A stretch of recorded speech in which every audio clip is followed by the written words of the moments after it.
You are now tuned in to DameSmiff.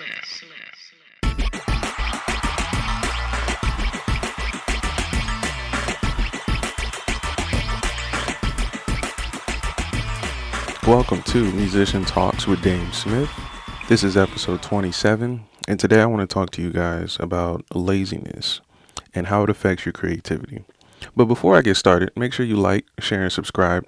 Share this video with anybody who wants to learn about the music industry, wants to get more creative and learn how to thrive in the music business. Now, like I said, I want to talk about laziness and how it works for creatives and artists alike. Well, what does laziness look like? Laziness is essentially knowing you have something to do and choosing not to do it, or doing it in a way that's counterproductive or really just lackadaisical, doesn't really have any intention to it. And so with that, you get very, very, very slim results with what you are looking to get from your productivity. So to give you an example, the easiest one is obviously practice for many musicians.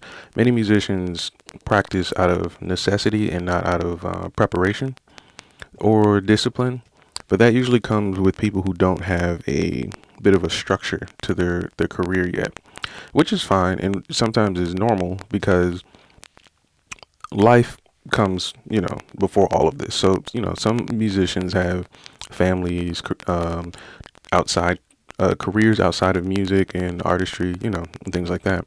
But what turns that into laziness is knowing that you have something to do and not utilizing your time and effort to complete and reach that goal. So, like I said, with the example, if you know you have a gig coming up and you work 2 other jobs, right? And you have a gig coming up and you've already had the sheet music and things like that, probably let's say 90 days in advance. Laziness would be you not practicing until about 30 days in, 30 to 15 days before the gig. That's laziness because you're not taking the approach to have intention with your practicing, so that way you can get the result that you want at the gig. Versus somebody who gets the music 90 days before, they may have misplaced the music, things that aren't excuses, like you've your book bag with your sheet music was stolen from you. You got into a car accident. There was a family emergency. Things like that you can't control, that you wouldn't necessarily call an excuse. You're not banking on that to be the reason that you didn't get the results that you want, because you were actually being intentional. You wanted to practice. You were trying to practice, but it was out of your control to practice. So, as an artist, it's very important to understand the difference between working smart, working hard, and just downright laziness. So, I'll give you another way that you can actually approach laziness, and I'll tell you too how to identify laziness within yourself. So, essentially, if you want to be an artist who can compete with other artists, you need to understand what the competition is. So if you're a jazz musician and you want to get signed to Blue Note Records, you need to understand what kind of people are even applying to get those deals from Blue Note Records. And usually it's the cream of the crop that's looking for the very, very best benefits the industry has to give you. And so with that, you almost have to be at a fighter's mentality to understand that this is what you need to get the results that you want. You can't take any type of goal or success lightly. So, to give you a quick story, when I was younger, I applied for Berklee's College of Music. I think I was just turning 18, I think. But the process then, I don't know if it's changed now, was to come to the school.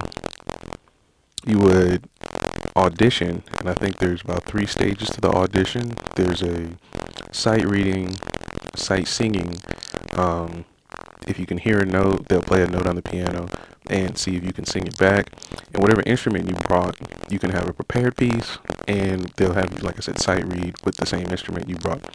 And then the third aspect would be an actual interview, so that way they can understand, who you are as an artist, and see where they can work with you as a student.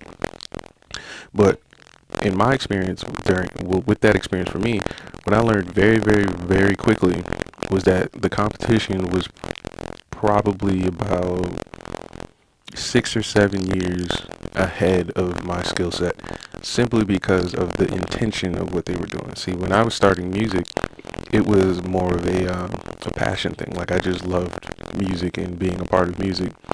When I got around those students and got to speak to those students and learn from them, I was running into classical musicians who've been playing since the age of 4 in organized ensembles.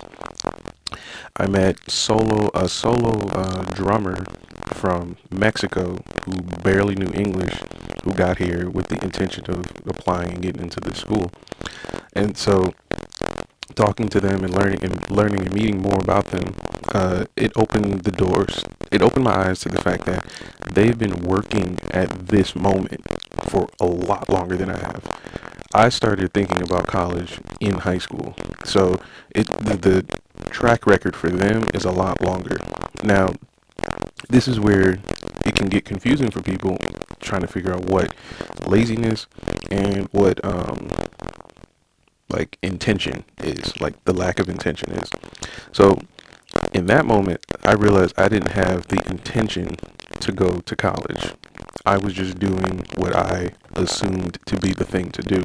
So I didn't get into Berkeley because of that, because I didn't understand what it takes to get into the school, and I didn't understand the work it took to get into the school. So I was just presenting the best of what I had for myself at the moment, which technically was not enough to get into the school, versus the other students who were thinking about college at maybe age 9, maybe, and things like that. So like I said, the difference is that it's not that I was trying to get into the school and didn't do the work. It was that the work begun too late. So the difference between the work beginning too late, just because of me not understanding and seeing the perspective and value of what I was trying to do, but if I wanted to get into the school and then decided, well, I'm not going to practice and I'm not going to compete in my own city and get ones in competitions, I'm not going to partner with other musicians so that I can learn the different aspects of music. I'm not going to learn new skills like how to actually write manuscript and learn music theory and things like that. These things I were doing, and with the intention to go to the school, but the work has started too late.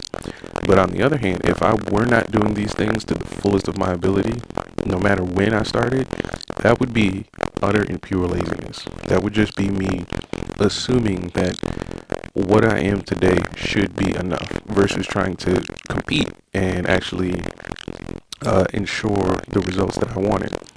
So that story, I say that story just to put in the perspective of what many artists tend to go through, especially today with the instant gratification of social media, how streaming works today, and honestly how music is made today. In those three aspects, music is made with the push of a button.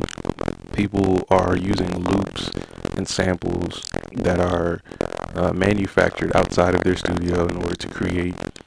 And some people, they're actually using these techniques and mindsets and things like that to actually build a career. But when you think about the results that they want, are they being intentional for the results that they want, or are they just happenstance? So this happens oftentimes with newer musicians, not necessarily older ones. The older ones, they either fall into a rut or it's more habitual. I wouldn't say it's just laziness or not. I think it's just a matter of, as you get older, you kind of get into a rhythm or you get into a rut. So for many of the younger musicians, I would see them wanting the accolades and milestones that they've created for themselves completed within maybe 10 years of their career, when in actuality, most musicians, especially the ones like I put in my example of Berkeley, they've been playing, performing, and learning music at a single digit age.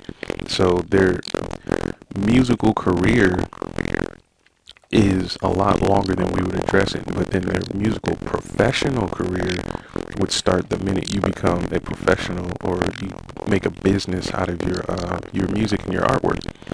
So keep that in mind when thinking about your goals and your expectations for your career.